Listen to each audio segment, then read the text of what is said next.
Let's talk about the elephant in the room, student loans. At this point, we're not even putting energy towards these loans being forgiven. Maybe the real loan forgiveness were the friends we made along the way. The conversation around student loans have reached new heights, with millions of millennials, including you and I, we're asking the same question. Are our student loans finally forgiven? Listen to what I found. I'm Rosie. You just gotta do it scared. Picture this, you're scrolling on TikTok, minding your business, and then bam, another article about student loan forgiveness. But here's what I really want to know. Is there something really happening with these loans, or are they just out here playing with our emotions? What do you think? Let me know in the comments. When we signed up for these student loans, you know what they gave us on the projection that we will be great, okay? We are still working our way, so, work with us. Do you know the average student loan debt is over $100,000? That's crazy. So yeah, for many, I think it's exciting at the prospect of these loans being forgiven, especially when that degree doesn't always necessarily translate to a high-paying job. And let's be real, life happens. Maybe you just started working again after taking some time off. You're just beginning to fill your well back up, like you're just beginning to get your foundation, and boom, your student loan payment is due this upcoming month. Why? I was speaking to a friend recently. She's in tech. She's doing fine now, but she has a literature degree, and it took her a few years to get her head above water. Like, I remember how frustrated and disheartened she felt. By the way, she's very comfy with me sharing this with y'all because she's in there watching and rooting for me anyways. Anyways, her monthly student loan is almost as much as her rent, and that's on top of everything else. Groceries, utilities, and setting herself up to invest, because that's what we're doing here. We gotta build for ourselves. And it's kind of wild how even a good salary, like I remember when I first started making six figures in corporate, then man, six figures went far. Today, six figures? Ooh, you live in a major city and you're not really gonna see much of it. Oh, and this is something we don't even talk enough about. The immigrant experience. Maybe you landed that great six-figure job, but your salary is not just for you. There could be siblings, even parents to support. It's like you're playing life on survival mode. You're juggling these student loans, taking care of family responsibilities. We're meant for the soft life. Okay. Another friend that I asked to share her story, she is a banker. I like my banker friends, okay? They pull in big dollars. But just like her mom gave up everything for her to have the opportunity to have an education in the US, she's now supporting her mom and her little sisters back home. Like, she definitely feels the pressure, knowing that her family relies on her. But even sometimes she feels guilty spending on her own self. But that's what she's got me, honey. You gotta treat yourself. You gotta take care of you.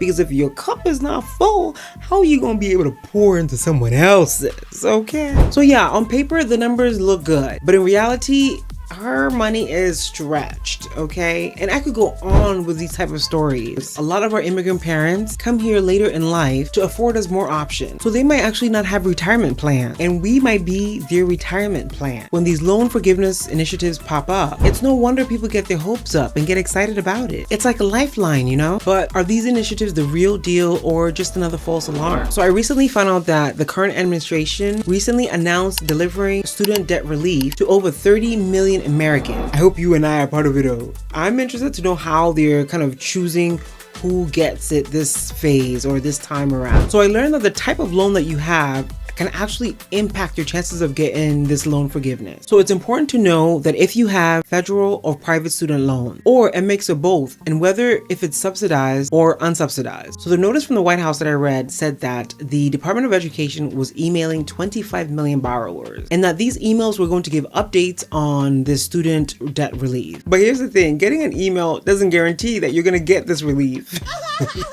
Why are they playing with our emotions? So the notice said that they were targeting four main group of borrowers: those that are dealing with runaway interest, people who could have qualified for forgiveness programs but didn't enroll, borrowers who've been in repayment for 20 or 25 years, and folks who are enrolled in programs that they're calling low value financial programs. So according to this release that I read from the White House, they're saying that the administration could fully eliminate accrued interest for 23 million borrowers. That's actually kind of a big deal. They're also talking about canceling the full amount of student debt for over 4 million borrowers borrowers, and more than 10 million borrowers could get at least $5,000 in debt relief. So I guess that's not too bad. But here's the thing, even if you do qualify for forgiveness, it's not like your loans are gonna just, disappear overnight. This stuff takes time, and there's a whole lot of red tape to cut through. I mean, being in corporate, I bet you've experienced what it feels like with red tape, but imagine in the government. I used to have some government agencies as customers back when I was in tech, and from a tech perspective, one thing government is gonna do is be real slow to change. So according to this release, it also stated that the Biden-Harris administration has approved $146 million in student debt relief for 4 million Americans, and they're aiming to help over 30 million borrowers in total. That's a lot of people. Is that you? Let me know in the comments. So I also learned that there are some jobs that can qualify you for student loan debt relief sooner. So these are like jobs in public service, teaching in low-income areas, or even some healthcare position. But per usual, it's not that simple. There are hoops to jump through. But still, it's definitely worth looking into some more. These programs can be like finding a shortcut to loan forgiveness, but you kind of have to like navigate the maze of requirements first. So what does that mean for us? I guess we just gotta stay informed. If you got an email about loan forgiveness, don't just trash it. Now, it might be a scammer,